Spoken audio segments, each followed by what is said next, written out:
एक duty level का एक जिम्मेदार हूँ, तो मेरा आना जाना लगा रहता है हम तमाम डिस्ट्रिक्ट्स में। वैली की बात मैं नहीं करूँगा, लखनपुर से लेकर उड़ी तक मेरा आना जाना लगा रहता है। तो मैं बेबाकी से ये कह सकता हूँ और वसूख से कह सकता हूँ और फ़ख्र से कह सकता हूँ कि जिस डेडिकेशन और जिस लगन और तनदेही के साथ सीओ ऑफिस बारामूला में और एंटायर ज़िला बारामूला में काम हो रहा है, मुझे लगता है कि हमारा ज़िला हर लिहाज से इस वक्त नंबर 1 पे है। एतबार से मैं सीओ बारामूला श्री बलवीर रैना जी और इसकी जो पूरी टीम यहाँ पे, क्योंकि टीम वर्क होता है लेकिन लीडर पे डिपेंड करता है कि लीडर अपनी टीम को किस दिशा में लेके चलता है। तो आप अपनी टीम जब मैं कहता हूँ तो उसमें असातिज़ा भी आते हैं। और सबसे इम्पोर्टेंट बात जो हम यहाँ कहते हैं, हमारे ऑर्गेनाइजेशन का जो पहला पन्ना है आइन का, उस पर लिखा है चाइल्ड इज़ द प्रायोरिटी। ये जो लोग इस मीटिंग में आपको सब ये मिलेंगे, ये सब लोग पहले 3:30 बजे स्कूल से अटेंडेंस करके अपने क्लासेस निपटा के ये निकले हैं और यहाँ पर मीटिंग में आए हैं। तो इनसे भी मेरी गुजारिश होगी और आप लोगों से भी गुजारिश, यहाँ पर एकेडमिक्स का मामला है, जिस तरह आप जिस चाक चौबंद के साथ आप जाते हैं स्कूल्स में, हमारे हेड्स के साथ आप बात करते हैं, टीचर्स के साथ बात करते हैं, हमें लगता है कि जब हम प्राइवेट में भी आपके साथ बैठते हैं, जो दर्द आप में अंदर एक दर्द आपके पास है, हमारे डिप्टी सीओ साहब, हमारे बाबा जितने भी यहाँ आपके पास हैं, जो दर्द लेकर हमारे सीओ साहब चलते हैं बच्चों के तई, वो हौसला अफजाई के काबिल है। क्योंकि हम सबको अगर बच्चे के मुस्तकबिल के लिए दर्द नहीं, हम कोशा नहीं होंगे, तो मुझे लगता है ये सारा सिस्टम जो है ये बेकार है। क्योंकि जो पाइवेटल रोल जो है वो बच्चा है, बच्चा जो है वो सेंटर पॉइंट है और हम सब इसी बच्चे के इर्द गिर्द घूमते हैं। हमारी मोटी मोटी तनख्वाहें जो आती हैं वो इस बच्चे की वजह से ही आती हैं। तो मेरी अपने साथियों से भी गुजारिश होगी और अपने अफसरान से भी गुजारिश होगी,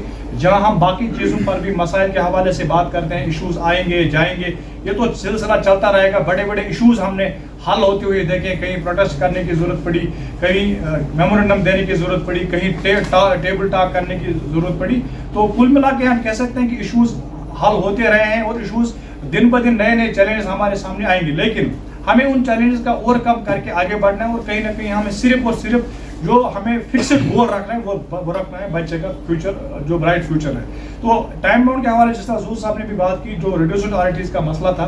तो वो काफ़ी लंबे अरसे से पड़ा हुआ था। आपकी नोटिस में जब वो आया और आपने वो टाइम बाउंड ऑर्डर निकाला, और उससे बड़ी शुक्रगुजारी की बात हम ये करेंगे कि हमें 1-2 जगह पे लगा था कि शायद टीचर के हित में नहीं हुआ है काम, तो जब हम आपके पास आए, आपकी नोटिस में हमने लाया और विद इन नो टाइम आपने उस 2-3 पॉइंट्स जो हमारा कंसर्न था, उसके लिए भी हम सब आपके शुक्रगुजार हैं। हाँ, आपने हमारे कंसर्न उसको जेन्युइन तरीके से सुना और आपको लगा जेन्युइन कंसर्न है, और वो इश्यूज भी मॉडिफिकेशन भी आपने अपने ऑर्डर में की, कहीं ना कहीं टीचर को उससे राहत मिली। तो दूसरी बात जो जूर साहब ने यहाँ पे करप्शन के हवाले से बात किया, बाकी जो लोग आपको लगेंगे, चाहे वो हम में से हैं, शर्मंदगी की बात यह है कि अगर कोई टीचर इसमें इन्वॉल्व है, जो लोग आपको लगता है सर वो किसी भी कैडर में काम करता हो, ऑर्गेनाइजेशन का कितना भी बड़ा लीडर क्यों ना या कोई आम टीचर हो, जो लोग आपको लगते हैं आपकी नोटिस में, क्योंकि आपकी एजेंसीज हैं, आप अपने सोर्सेज के थ्रू देख लीजिए और हम भी अपने सोर्सेज के थ्रू देखेंगे इंशाल्लाह कि जो लोग हमें मुलवस आप पाएंगे, जो लोग इसमें इन्वॉल्व हैं, ये जो सबसे बड़ा कर्स है महकमे तालीम में ही नहीं बाकी महकमों में, जो इनोसेंट टीचर्स को बहला फुसला कर ये लाते हैं कि भाई ऐसा होना है ऐसा होना है। मैं वाजगा अल्फाज में कहूंगा, किसी की टाइम बाउंड प्रमोशन फाइल अगर सीओ साहब के पास आती है, हमारी डिप्टी सीओ साहब यानी एसओ साहब के पास आती है, अगर वो 100% जेन्युइन है, उसमें कोई कागजी वो मामला नहीं है, कोई डिस्क्रिपेंसी नहीं है, मुझे नहीं लगता दुनिया की कोई ताकत उस टाइम बाउंड केस को रुका सकती है। तो अलबत्ता हमें भी थोड़ा एक मामला है, हमें भी थोड़ा धीरज से काम लेना होता है। आज की डीपीसी में ना सही कल की डीपीसी में, तो जो आपका नॉन टीचिंग अमला भी है सर, कहीं आप भी देख लीजिए कि अगर वहां कोई लोपूल है वो आप अपनी लेवल पे सर प्लीज देख लीजिए। और अगर हमारे कैडर में, हमारे असातिज़ा साहिबान में ऐसा कोई एलिमेंट, कोई अंसुर है, हम उससे इंशाल्लाह निपटेंगे। और आप भी जिस तरह आप उससे निपटना चाहेंगे, आप भी उससे निपट सकते हैं। बाकी मैं ज्यादा वक्त नहीं लूंगा, हम आपके शुक्रगुजार हैं, आपने आपका बड़ा बिजी और टाइट शेड्यूल रहता है, आपने हमारे मामला सुने। और जो जूर साहब ने अभी एक बात कही, मैं इसी पे खत्म करूंगा, जो सियासी सुने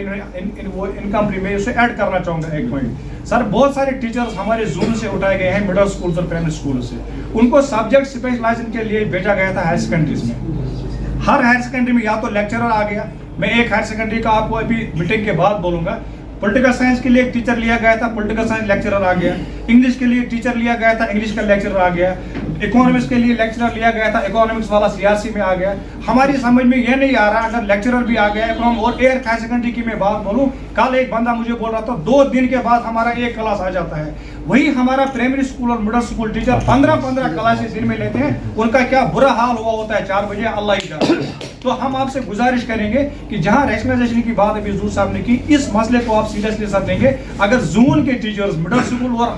प्राइमरी स्कूल जो लगे हैं हैबिटेशन बेस पर, जब कहा जाता है उन्हीं स्कूलों में तनख्वाह लेते हैं और कुछ लोग लेक्चरर बनने बैठे हैं हायर सेकेंडरी में, और हमारे जो बाकी असातिज़ा बेचारे हैं वो 20-20 क्लासें लेते हैं। तो मेहरबानी करके सर इस इशू को आप देख लीजिए। अगर किसी हायर सेकेंडरी में जोन के टीचर्स है, अगर वहाँ लेक्चरर आ गए हैं, मुझे नहीं लगता हमारे टीचर का वहाँ, हम किसी के दुश्मन नहीं है, लेकिन बेसिक फाउंडेशन जो है वो प्राइमरी है, जो मिडल है, अगर वो हमारा कमजोर रहता है तो फिर 11-12 में को पढ़ाने का कोई मकसद नहीं। इन्हीं अल्फाज के साथ मैं आप सब लोगों का, DCO साहब का, डिप्टी CO साहब का, अपने जिला सदर का, अपनी पूरी जो हमारी टीचर्स फोरम की टीम है, आप सब लोगों का शुक्रिया। Thank you very much.